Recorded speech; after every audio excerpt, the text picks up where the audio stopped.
Nuevamente les damos la bienvenida, queridos amigos. Título de la lección 3: para agradar a Dios. Nuestro texto inicial se encuentra en Sofonías capítulo 3, verso 17. Jehová está en medio de ti, Él es poderoso y te salvará. Se gozará por ti con alegría, callará de amor, se regocijará por ti con cánticos. Número 1. Introducción. Imagina la siguiente situación. En el Día del Padre, un niño de 5 años se acerca a su progenitor con un regalo mal envuelto y se lo entrega emocionado. El padre le dice: «Hijo, no me importa tu regalo. Al fin y al cabo, no hay nada que puedas darme que me satisfaga. Cualquier cosa que me des la puedo conseguir yo mismo. La he comprado con mi dinero o está hecha con materiales que yo he pagado. Así que guárdate tu regalo. No lo necesito ni lo quiero, pero aún así te amo». ¿Qué te parece la reacción imaginaria de ese padre? Viene a mi mente palabras como sin corazón, frío e insensible. ¿Es así como Dios nos responde? ¿Podemos agradar a Dios? Aunque sea difícil de imaginar, incluso nosotros, seres caídos, corrompidos por el pecado y propensos al mal, podemos agradar a Dios. En otras palabras, Dios no nos considera a nosotros ni los dones que le traemos con la actitud de ese Padre. Al contrario, podemos agradar a Dios, pero solo por medio de Cristo. Número 2. Más valioso de lo que puedes imaginar. Como vimos en una lección anterior, no hay nadie, incluso el peor pecador o malhechor, a quien Dios no ame. Puesto que Dios valora a las personas más de lo que podemos imaginar, le disgusta el pecado porque nos ama y sabe el daño que el pecado nos hace. Lee Evangelio de Lucas capítulo 15 versos 11 al 32, que revela la parábola del Hijo Pródigo acerca de la compasión y el amor de Dios. ¿Qué advertencia hace a quienes, como el otro hijo, permanecieron en casa? En esta historia que cuenta Jesús, el hijo menor de un hombre pidió su herencia antes de tiempo, lo que implicó rechazar a su padre y a su familia. El hijo pródigo dilapida su herencia y se ve reducido a la pobreza y al hambre, al punto de anhelar la comida con que alimenta a los cerdos puestos a su cuidado. Al darse cuenta de que los criados de su padre tienen comida en abundancia, decide volver a casa con la esperanza de convertirse en uno de ellos. Lo que sigue es impactante. Algunos padres rechazarían a un hijo como ese. Tomaste tu herencia y te fuiste lejos. Ya no hay aquí lugar para ti. Esa sería en verdad una actitud lógica. A los ojos de algunos padres, ese joven había ido demasiado lejos como para ser aceptado de nuevo en casa, especialmente como hijo. Pero en la parábola, el padre, que representa a Dios mismo, no reacciona así. Por el contrario, cuando el hijo pródigo estaba aún lejos, lo vio su padre y fue movido a misericordia, y corrió y se echó sobre su cuello y lo besó. Lucas 15:20. Aunque en aquellos tiempos se consideraba poco digno que el dueño de la casa fuera en busca de alguien, el padre, en su gran compasión, salió a buscar a su hijo. Incluso organizó una fiesta de bienvenida para él, lo cual representa la gran compasión de Dios por cada persona descarriada y el gozo que siente cuando aún una sola persona vuelve al hogar. ¡Qué hermosa imagen de Dios! Resulta interesante la reacción del otro hijo. ¿Por qué fue una reacción tan humana, basada al menos en parte en la justicia y también tan comprensible? Sin embargo, ¿qué nos enseña esa parte de la historia acerca de cómo los conceptos humanos de justicia no captan la profundidad del Evangelio o del amor de Dios por nosotros? Número 3. El regocijo de Dios. Aunque nos cueste imaginarlo, Dios considera que cada persona tiene un valor incalculable y por eso se regocija por la salvación de una sola alma. Lee Sofonías capítulo 3 verso 17. ¿Cómo arroja luz este versículo sobre la parábola del hijo pródigo? Sofonías 3:17 muestra enfáticamente el deleite que Dios experimenta por la redención de su pueblo.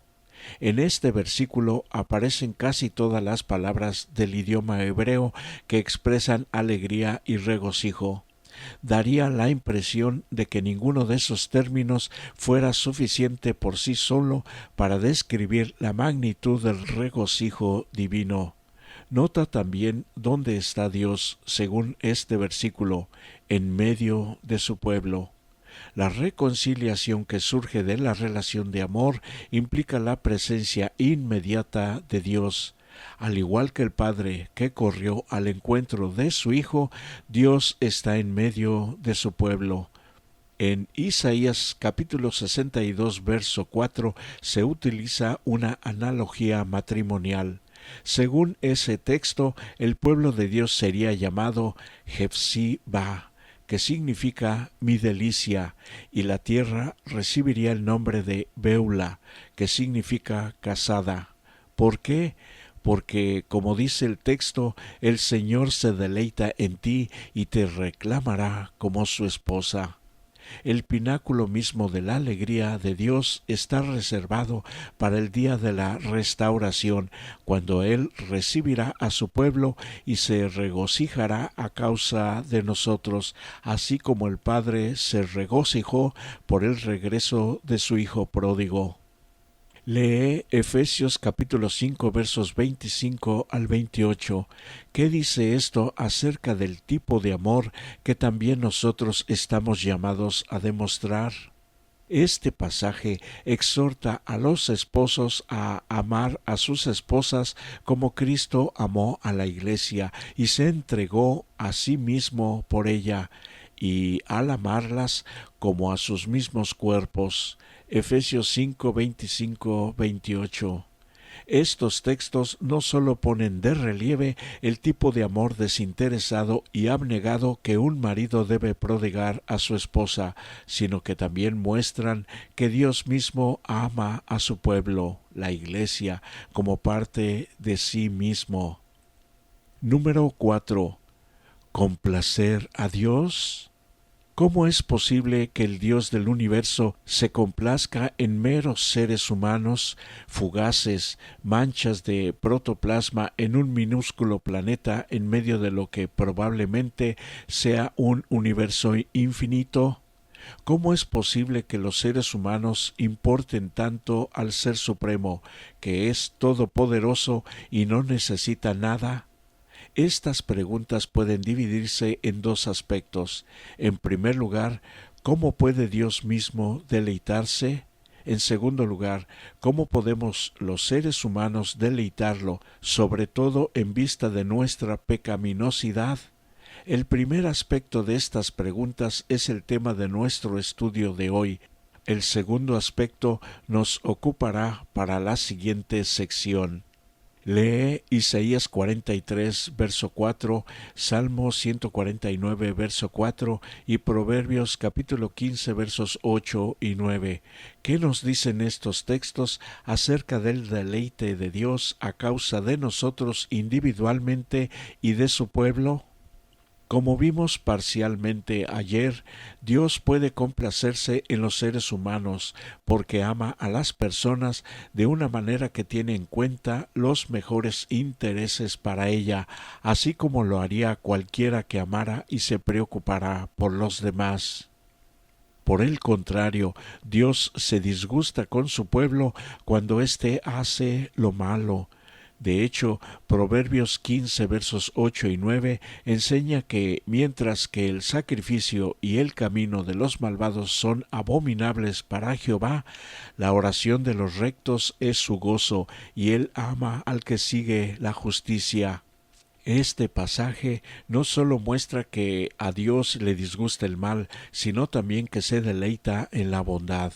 Además, pone el deleite divino y el amor en una relación directa, mostrando la profunda conexión existente entre el amor de Dios y su deleite que aparece en todas las Escrituras. Según Salmo 146:8, Jehová ama a los justos. Otro texto, segunda de Corintios 9:7, añade, Dios ama al dador alegre. Observa en primer lugar lo que estos versículos no dicen. No dicen que Dios ama solo a los justos o que Dios ama solo al dador alegre. Dios ama a todos. Sin embargo, para que estos textos transmitan algo, deben significar que Dios ama a los justos y al dador alegre en algún sentido especial. Lo que hemos visto en Proverbios 15, 8 y 9 contiene la clave acerca de esto. Dios los ama en el sentido de estar complacido con ellos. Piensa en cuán estrechamente ligados están el cielo y la tierra para que Dios, el creador del universo, esté tan íntimamente comprometido, incluso emocionalmente, con nosotros. ¿Qué esperanza debería darte esta asombrosa idea, especialmente si estás atravesando por un mal momento? Número 5. Piedras vivas.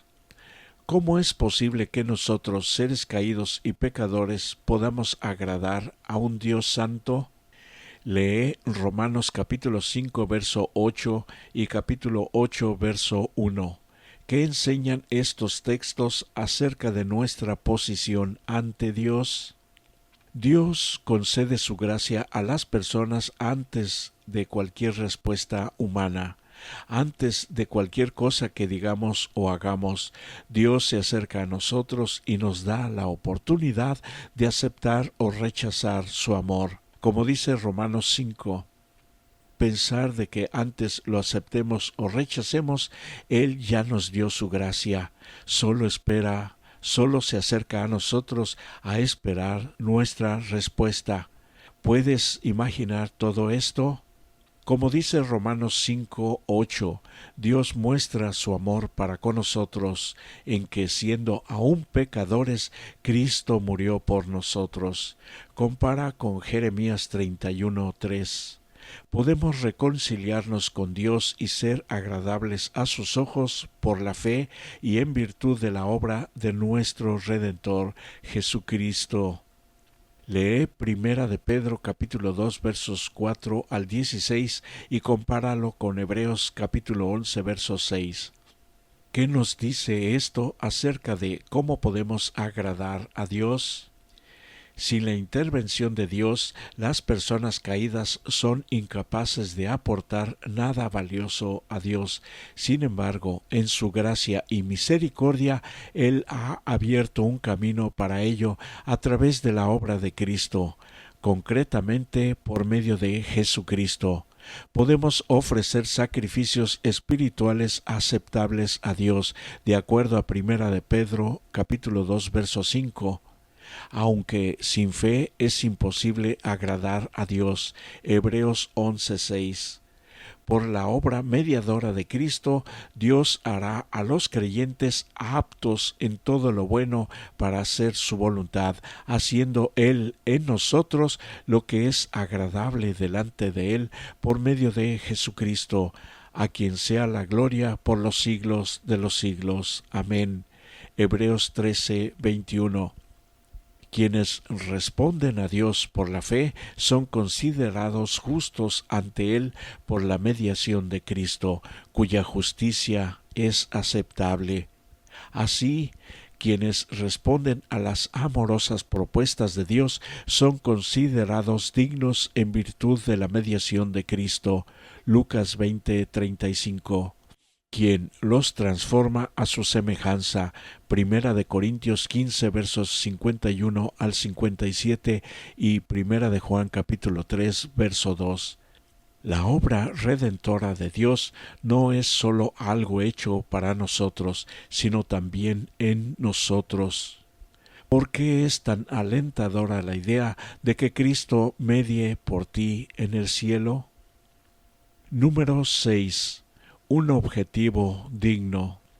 Al amparo de la misericordia y la mediación de Dios, Él se complace aún en la más pequeña respuesta positiva a su amor, por medio de aquel que es el único digno de amor y perfectamente justo. Cada uno de nosotros puede ser considerado justo y contado entre los amados de Dios que vivirán con Él en perfecto amor por la eternidad. Esta es la gran esperanza de la redención que implica la obra de Cristo por nosotros en el cielo. Pero tal vez te preguntes, ¿esto puede incluirme a mí también? ¿Y si no soy lo suficientemente bueno? ¿Y si carezco de la fe suficiente? Lee Marcos capítulo 9 versos 17 al 29. ¿Cómo responde Dios al hombre del relato? ¿Cuánta fe es suficiente? Los discípulos no pudieron expulsar al demonio. Para este padre y su hijo toda esperanza parecía perdida. Pero Jesús se acercó y le dijo al padre: si puedes creer, al que cree, todo le es posible. Marcos 9:23. Y el padre clamó diciendo: yo creo, ayúdame a creer más. Marcos 9:24. Jesús no dijo al hombre: vuelve a mí cuando tengas más fe. En lugar de eso, su clamor: ayúdame a creer más, fue suficiente. Sin fe es imposible agradar a Dios. Hebreos 11:6. Sin embargo, Jesús acepta aún la fe más pequeña. Podemos agradar a Dios por la fe en virtud de la mediación de Cristo. Por medio de la fe y gracias a la obra de Cristo en nuestro favor, podemos responder de forma que agrademos a Dios, así como un padre humano se complace cuando su hijo le da un regalo, aunque éste no tenga valor en sí mismo.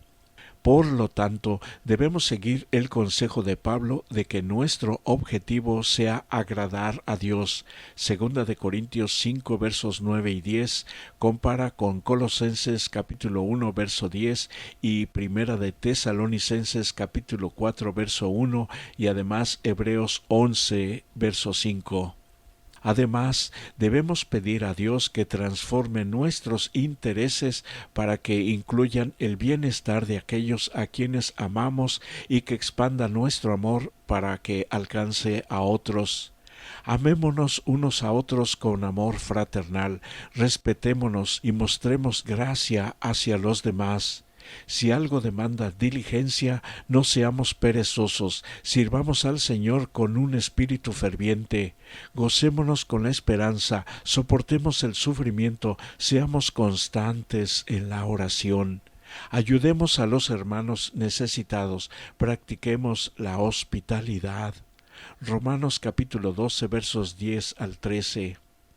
Si Dios nos acepta a través de Cristo, ¿cuánto más deberíamos aceptar a los demás? ¿Qué luz arroja sobre esta idea el mandamiento de amar a tu prójimo como a ti mismo? Levítico 19, verso 18 y Mateo 22, verso 39. Y la regla de oro de tratar a los demás como tú quieres que te traten.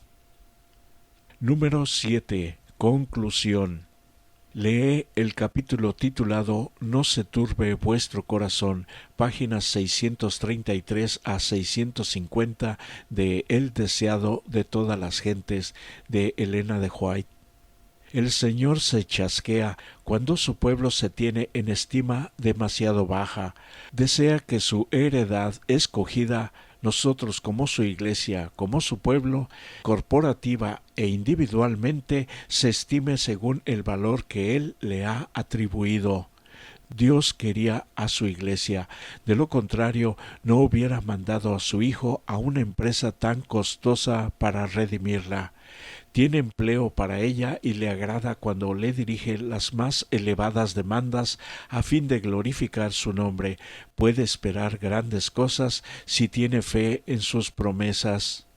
Pero orar en nombre de Cristo significa mucho, significa que hemos de aceptar su carácter, manifestar su espíritu y realizar sus obras.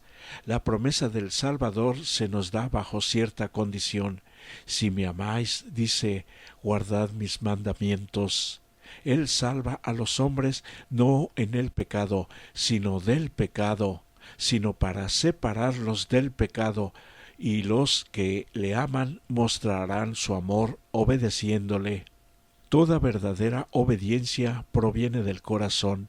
La de Cristo procedía del corazón, y si nosotros consentimos, se identificará de tal manera con nuestros pensamientos y fines, amoldará de tal manera nuestro corazón y mente en conformidad con su voluntad, que cuando le obedezcamos estaremos tan solo ejecutando nuestros propios impulsos. La voluntad refinada y santificada hallará su más alto deleite en servirle. Cuando conozcamos a Dios, como es nuestro privilegio conocerle, nuestra vida será una vida de continua obediencia. Si apreciamos el carácter de Cristo y tenemos comunión con Dios, el pecado llegará a ser para nosotros muy odioso. Y para los que necesitan las preguntas finales se están mostrando.